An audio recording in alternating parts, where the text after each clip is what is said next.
Hello everyone.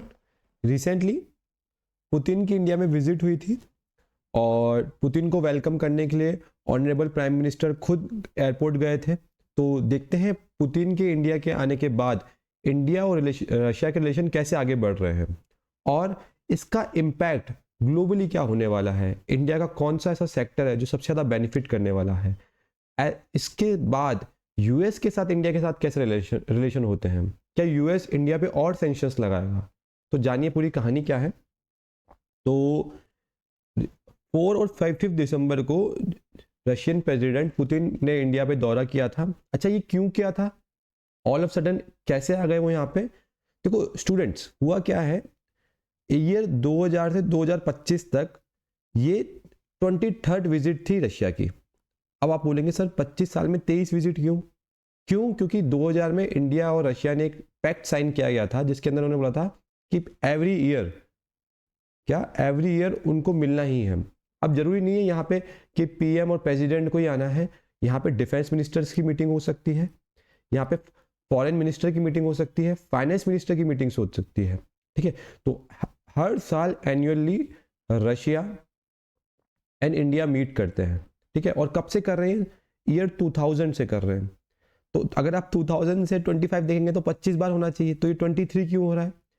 Basic maths तो यही कहता है, जस्ट बिकॉज ऑफ कोविड के कारण हम 2 साल क्या हो पाए थे, मिल नहीं पाए थे फिजिकली, बट तब भी हमने वर्चुअली कनेक्ट किया था रशिया के साथ।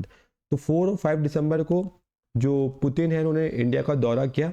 उसके बाद क्या क्या एग्रीमेंट्स हुए हैं, क्या क्या बायलैटरल एग्रीमेंट्स हुए, वो देखते हैं हम लोग।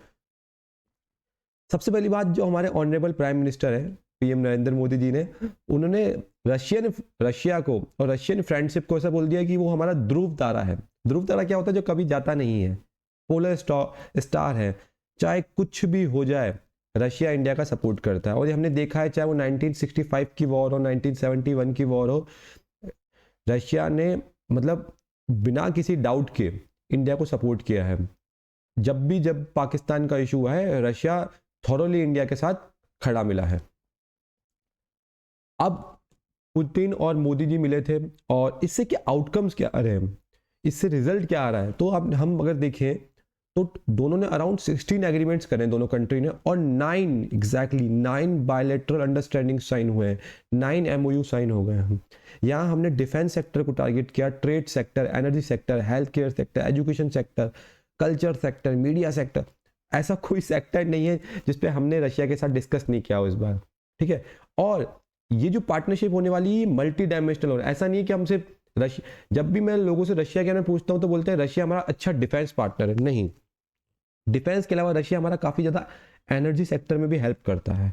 रशिया हमारा हेल्थ केयर सेक्टर में भी काफ़ी बड़ा रोल प्ले करता है। तो इवन अगर एजुकेशन में आपने थोड़ा पढ़ा है इंडियन पॉलिटी को, तो आपने देखा होगा कि जो सोशलिज्म वाला कंसेप्ट है वो रशिया का ओरिजिनेट है।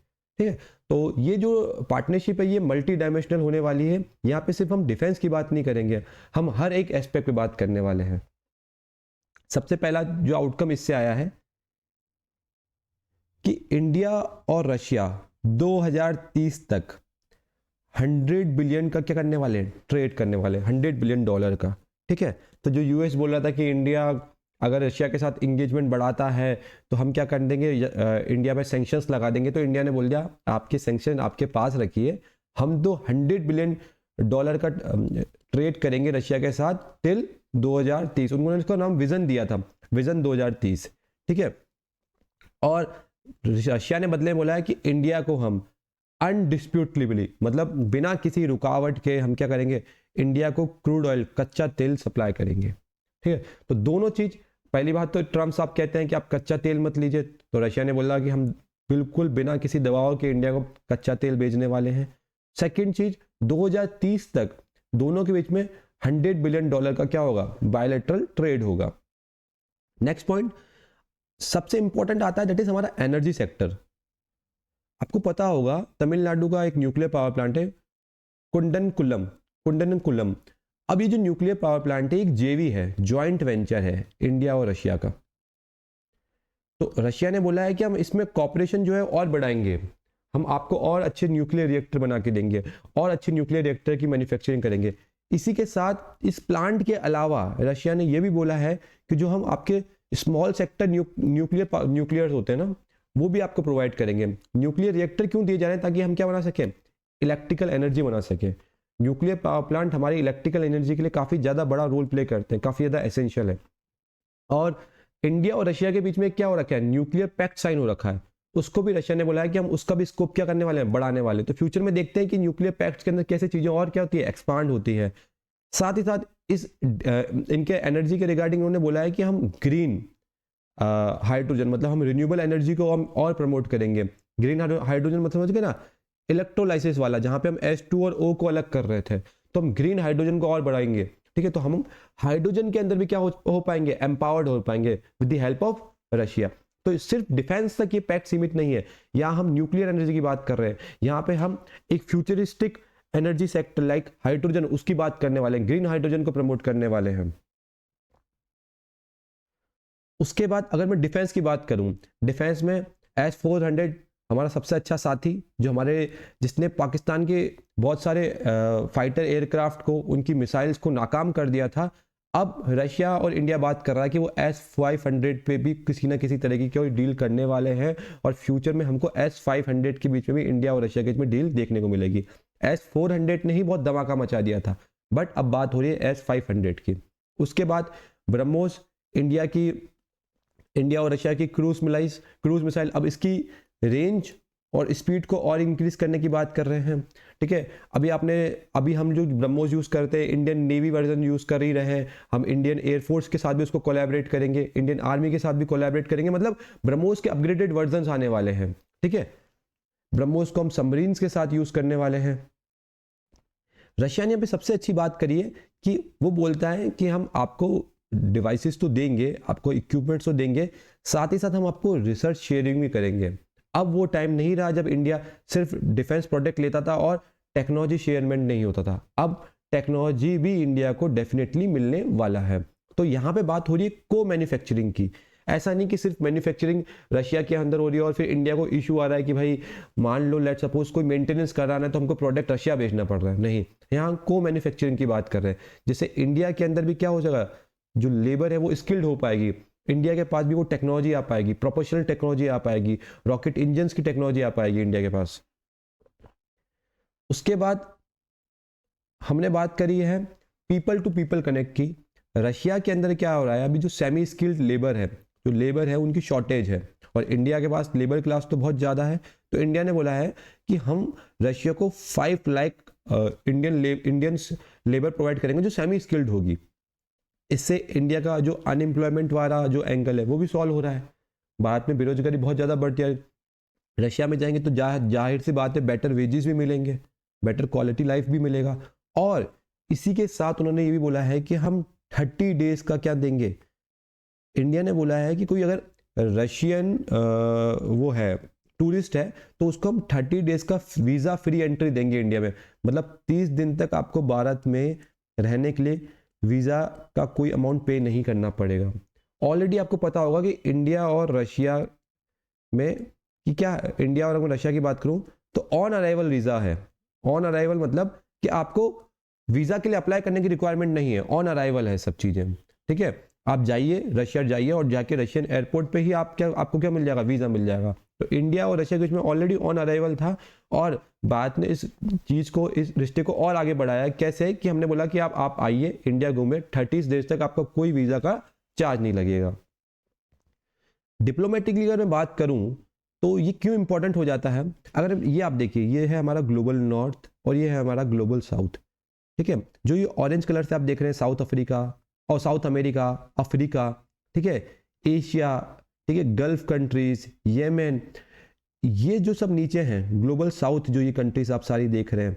ऑस्ट्रेलिया और न्यूजीलैंड को आप एक्सक्लूड कर दीजिए, ऑस्ट्रेलिया और न्यूजीलैंड ग्लोबल नॉर्थ का पार्ट है।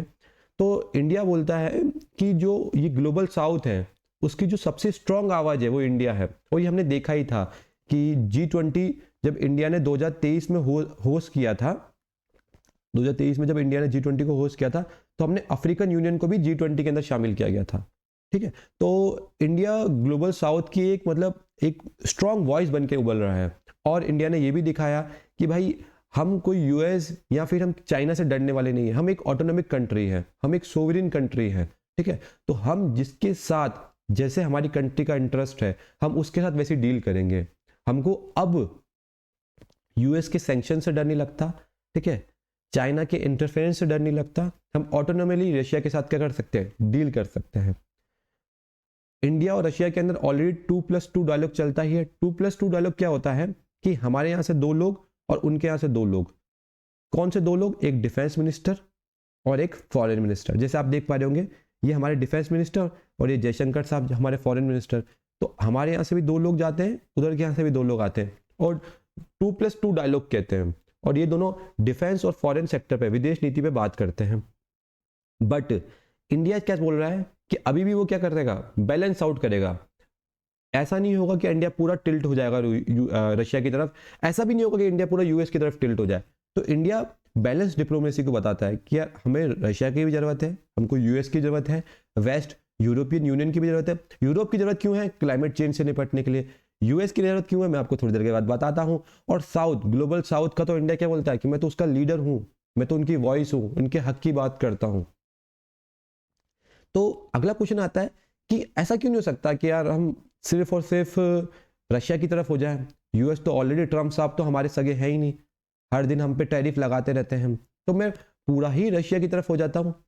देखो, अगर बात होगी कि अगर अपने को if you have to fight with Pakistan, या हमारा अगर पाकिस्तान के साथ कुछ भी इशू होता है तो definitely 110% Russia will support. But जहां इशू आता है चाइना का, तो रशिया उस कॉन्फ्लिक्ट में नहीं पड़ता है। तो टू काउंटर द चाइना हमको यूएस का सपोर्ट चाहिए ही चाहिए। तो जो चाइना वाला फ्रंट है वहां पे हमको यूएस की जरूरत लगेगी, और पाक वाले फ्रंट पे तो ऑलरेडी रशिया हमारे साथ है ही। इवन ऐसा नहीं है कि सिर्फ हमारी जरूरत है, कि सिर्फ हमें ही यूएस की जरूरत है, नहीं, यूएस को भी क्या करना है, ट्रेड करना है, व्यापार करना है।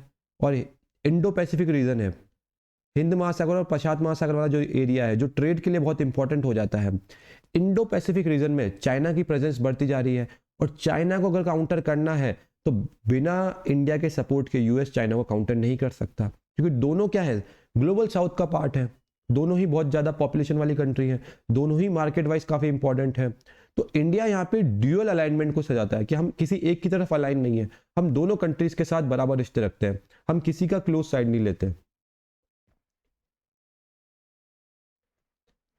अब चैलेंजेस क्या है?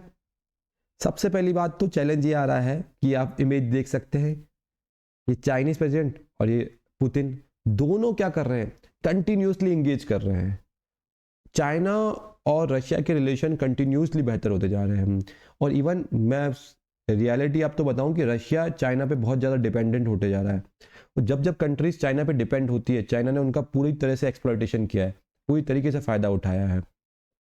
और क्या इशू है, रशिया यूक्रेन का वॉर चल ही रहा है 2021 से, ठीक है, इशू वहाँ पे प्रॉब्लमेटिक है ही। तो रशिया यूक्रेन वॉर में जो पूरा यूरोप है वो रशिया के अगेंस्ट है।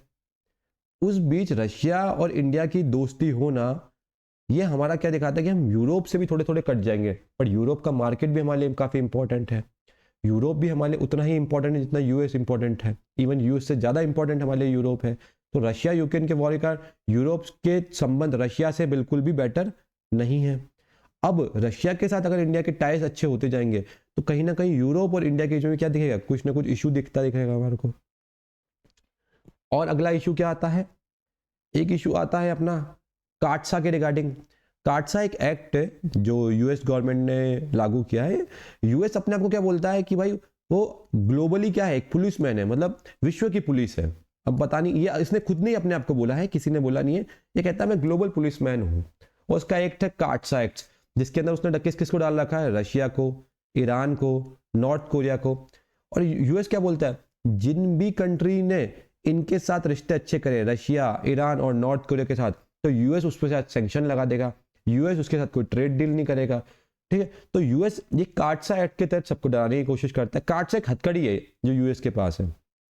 साथ ही साथ हमारी यूएस पे भी बहुत बड़ी डिपेंडेंसी है। आपको पता होगा हमारे एक एयरक्राफ्ट है तेजस, जो अभी दुबई एयर शो में क्रैश हो गया था। तो जो तेजस के अंदर जो इंजन है, जो प्रोपल्शन इंजन है, वो एक कंपनी बनाती है, इसका नाम है जनरल इलेक्ट्रिक। तो जनरल इलेक्ट्रिक यूएस की कंपनी है। हमारा बहुत सारा अभी प्रोडक्ट बचा हुआ है जनरल इलेक्ट्रिक से आना, तो अगर कुछ ऐसा टैरिफ टाइप होता है तो जाहिर सी बात है जनरल इलेक्ट्रिक से हम जो चीज़ें इंपोर्ट कर रहे हैं वो एक्सपेंसिव हो जाएगी, हो सकता है सप्लाई भी कट जाए। तो हमारा बहुत बड़ा टेंडर बचा हुआ है जनरल इलेक्ट्रिक के साथ। तेजस के अभी बहुत ज़्यादा मैन्युफैक्चरिंग ऑलरेडी डिले है, और उस बीच अगर यूएस के साथ हमारे टर्म्स खराब हुए तो कहीं ना कहीं हमारे डिफेंस पे भी वो क्या करेगा, इम्पैक्ट डालेगा। नेक्स्ट पॉइंट आता है कि अरे यार अगर हम रशिया के साथ इतना ज़्यादा ट्रेड कर लेंगे, हम कर ही तो इम्पोर्ट ही रहे हैं ना, कर तो हम इम्पोर्ट ही रहे हैं, उससे हमारा पूरा पूरा जो व्यापार है वो घाटा नहीं हो जाएगा, ट्रेड डेफिसिट नहीं हो जाएगा, हमको और ज़्यादा मात्रा में डॉलर्स की रिक्वायरमेंट नहीं हो पाएगी। ऑलरेडी मैंने आपको प्रीवियस क्लास में बताया था डॉलर के कंपेयर में रुपया बहुत ज़्यादा गिरता जा रहा है, कमज़ोर होता जा रहा है, तो हम ट्रेड डेफिसिट की तरफ जाएंगे। हमको यहाँ पे ऐसा ध्यान रखना होगा कि हम एक्सपोर्ट की तरफ कैसे जाएं, हमने जो मिशन लाए थे मेक इन इंडिया उसको कैसे अच्छा करें, आत्मनिर्भर कैसे बने, हम कैसे अपने आप को सेल्फ रिलायंस बनाएं एनर्जी सेक्टर के अंदर, हम कैसे अपने आप को सेल्फ रिलायंस बनाएं डिफेंस सेक्टर के अंदर, उसके रिगार्डिंग हमको कंटिन्यूस बात करनी पड़ेगी। So okay, thank you so much everyone, see you in the next lecture.